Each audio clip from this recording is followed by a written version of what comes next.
Une sensation froide me fit frissonner et je me mis à cligner des yeux. C'est alors que je vis à mon chevet, mais cette fois dans ma chambre, ma mère en panique, mon frère et curieusement mon oncle Anissé, le frère jumeau de ma mère. Leurs regards inquiets me donnèrent l'impression que quelque chose de grave était survenu. Les yeux de ma mère étaient enflés et rouges. Semblait-il qu'elle avait pleuré. « Ah, Anissé, maintenant on fait comment? Que va-t-on faire? Je suis dépassée. Comme tu vois, je n'ai même plus un seul franc. Tout ce que j'avais, je l'ai remis à ce fameux prophète qui a failli me tuer l'enfant. Tais-toi! Bec, bec, bec, gronda mon oncle. Maintenant, on fait comment? Quand tu la trimballais partout, tu ne savais pas que j'existais. Quand tu partais livrer l'enfant à cet escroc, m'as-tu appelé? Mon avis comptait. Ma boule, si ton fils, qui est apparemment plus intelligent que toi, ne m'avait pas envoyé un message ce matin, je devais savoir ce que tu as fait subir à tes enfants ici.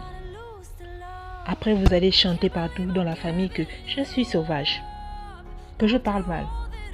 C'est parce qu'il lui a cassé la tête et que tu n'as plus d'argent que tu m'inclus. Tu dis maintenant comme c'est moi ta banque. Vraiment, crois-moi, je pensais que c'était un homme de Dieu. Sérieux. Mes collègues en parlent tout le temps. Alors quand j'ai vu que la situation de l'enfant ne s'améliorait pas, j'ai pensé bien faire en l'amenant là-bas. Je n'aurais pas pu imaginer que cela finirait comme ça. D'ailleurs, lorsque nous sommes sortis de l'église, il m'a rassuré que tout était rentré dans l'ordre, qu'il l'avait délivré. Je te jure sur mes enfants que je ne me suis aperçue de rien. Je ne me suis pas aperçue qu'elle s'était fait mal à la nuque. J'attribuais ces plaintes aux effets de la délivrance et j'ai été surprise de constater cette nuit qu'elle continuait à parler et pleurer dans son sommeil.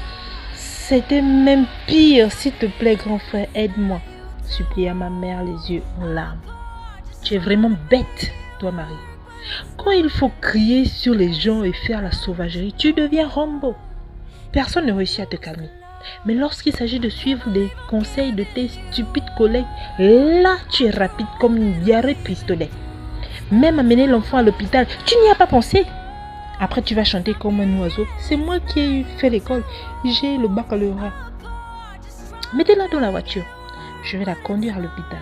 C'est parce que c'est ma nièce et elle est serviable dépolie que je le fais. Sinon, tu n'aurais même pas aperçu mon vent dans ta maison. La grosse bosse qu'elle a à la nuque là, c'est la délivrance. Je vais soigner ma nièce. Après, vous saurez qui je suis. Ton pasteur et toi. Je vais vous dénoncer à la police. C'est presque en tout point que tonton A, comme nous aimions l'appeler, était le jumeau de ma mère. Il avait le même caractère, aussi effervescent, mais lui était pire. Et c'est sans doute la raison pour laquelle elle ne lui avait rien dit. C'était la seule personne de la famille capable de déstabiliser ma mère, la seule qu'elle craignait. Il continuait à râler tout le long du trajet. Il ne tarissait pas d'injures et de grossièreté. Ma mère resta muette, sachant à qui elle avait affaire. Si elle osait dire un seul mot, il était capable de nous abandonner sur la route et rentrer chez lui. Dans la famille, son surnom à lui, c'était RFI, Radio France Internationale. Il était capable de parler 1 heure de temps lorsqu'il était énervé. C'est à cause de leur caractère explosif que ma mère et lui étaient tenus à l'écart de la famille. Ils étaient rarement conviés aux cérémonies et encore moins associés à la résolution des problèmes. Néanmoins, ils ne manquaient pas de se soutenir mutuellement. Quand bien même ils se chamaillaient, ils s'aimaient. Après examen, le médecin conclut que l'inflammation aurait pu de justesse me causer un sérieux traumatisme. Mais c'était plus de peur que de mal. Nous entrâmes avec un traitement pour soulager les douleurs. Je devais toutefois repasser faire un contrôle le mois suivant. Quelques semaines plus tard, ma mère, qui s'était adoucie avec la pression, me fit venir dans sa chambre. « Ma, comment te sens-tu? Ça va mieux, je n'ai plus mal comme avant. » Juste quelques migraines les matins au réveil, mais ça va. C'est toujours enflé. Non.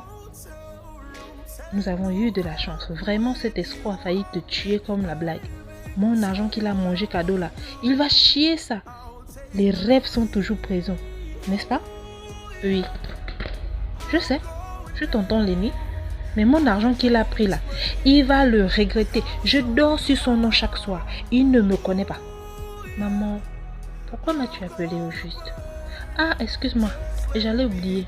Juste pour te dire que si jamais ton oncle appelle pour te demander comment tu vas, surtout ne lui dis pas que tu as encore un peu mal. Je ne veux pas qu'il m'insulte pour ça. Je ne veux pas qu'il m'insulte plus que ça. J'ai trop supporté. J'ai compris qu'elle était plus préoccupée par ses émotions que mon rétablissement. Ayant arrêté les cours en deuxième année universitaire par manque de moyens, j'entrepris de vendre des yaourts faits maison dans l'une des épiceries que possédait mon oncle. Il m'avait volontiers cédé une petite place juste à côté et s'était assuré que personne ne m'importune, en précisant à tous que j'étais sa nièce. J'y passais ainsi le plus clair de mon temps après avoir effectué les tâches ménagères. Mon oncle, l'ayant remarqué lors de ses tournées, me questionna sur mes études. Pourquoi je passais plus de temps à la boutique que sur les bancs de la faculté? Je lui exposai sans grand espoir la situation. Tout le monde le savait, qu'il était très riche et veillait de très près sur son argent. C'était l'une des raisons pour lesquelles sa femme avait divorcé. Nous avons souffert pour avoir le petit gagne-pain avec lequel nous débattons là. Tu sais, je n'ai pas beaucoup appris comme ta mère. J'ai dû commencer à travailler très jeune, après la mort de notre père, car il fallait s'occuper de ta grand-mère qui était restée souffrante. Ta mère et moi avons souffert, surtout moi. Que tu vois là. Personne de cette famille ne nous a aidés, dit-il, se tapotant la poitrine, en se tapotant le torse. J'ai trop souffert. J'allais à l'école à pied et pieds nus, le ventre vide comme le Sahara. J'avais un seul et même pantalon, 3 boubous. C'était un gros pantalon, je le portais tous les jours et il sentait mauvais. Vous les enfants d'aujourd'hui, vous parlez de choses que vous ne comprenez pas. La souffrance. Nous marchions des kilomètres pour se rendre à l'école provinciale. L'école des sœurs. Ta mère qui crie partout qu'elle est une intellectuelle parce qu'elle a eu le bac là. Elle a eu plus de chance que moi. Les religieuses lui donnaient des habits et des chaussures avec lesquelles elle bringuait partout. Dès qu'elle a eu un peu de sein debout, les garçons ont pris le relais. Mais regarde-moi aujourd'hui, je peux m'offrir les pantalons que je veux. Je suis devenu le sauveur de cette famille d'ingrats. Donc si tu as besoin d'argent, continue ton commerce. Je ne suis pas ton père pour te payer les cours. Mais tonton, pourquoi tu me dis tout ça? Je t'ai expliqué ce que... Parce que tu m'as posé une question, je ne faisais que répondre. Je n'ai fait que répondre. Qu'est-ce que j'ai dit de mal? Je t'avertis juste pour anticiper, au cas où tu avais l'intention de me demander de l'argent.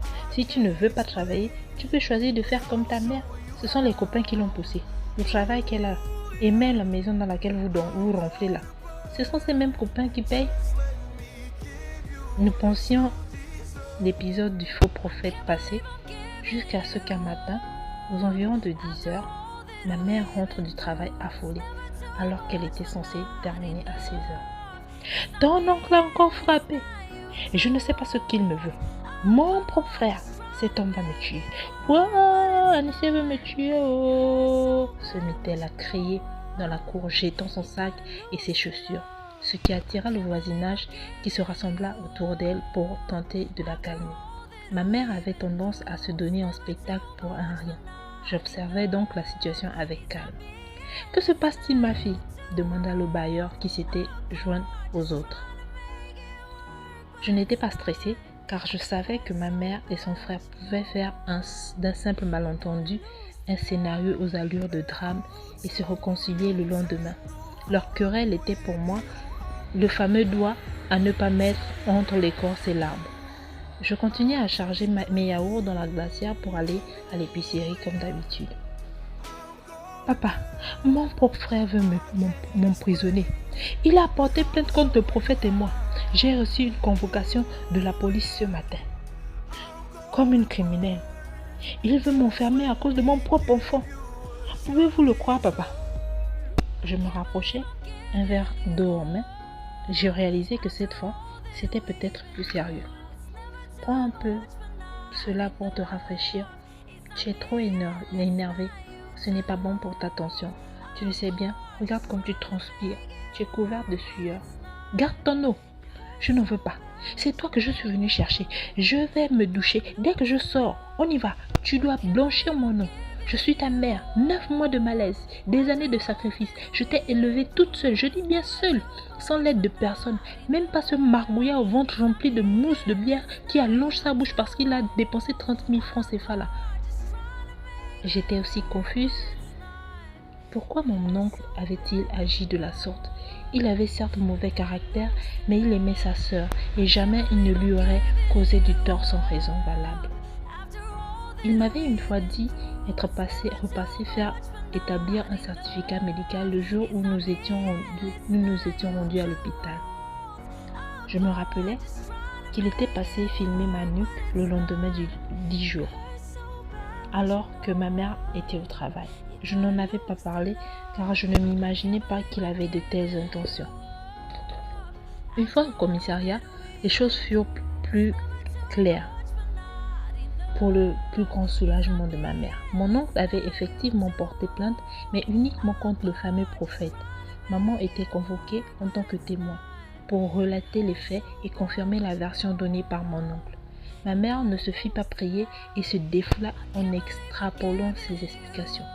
Le prophète, dont certains fidèles hésitants avaient également accepté de témoigner en ma faveur, sentait les taux se resserrer autour de lui. Il proposa un arrangement à l'amiable. Mon oncle ne semblait pas surpris. Il avait visiblement pressenti que les choses se dérouleraient de la sorte.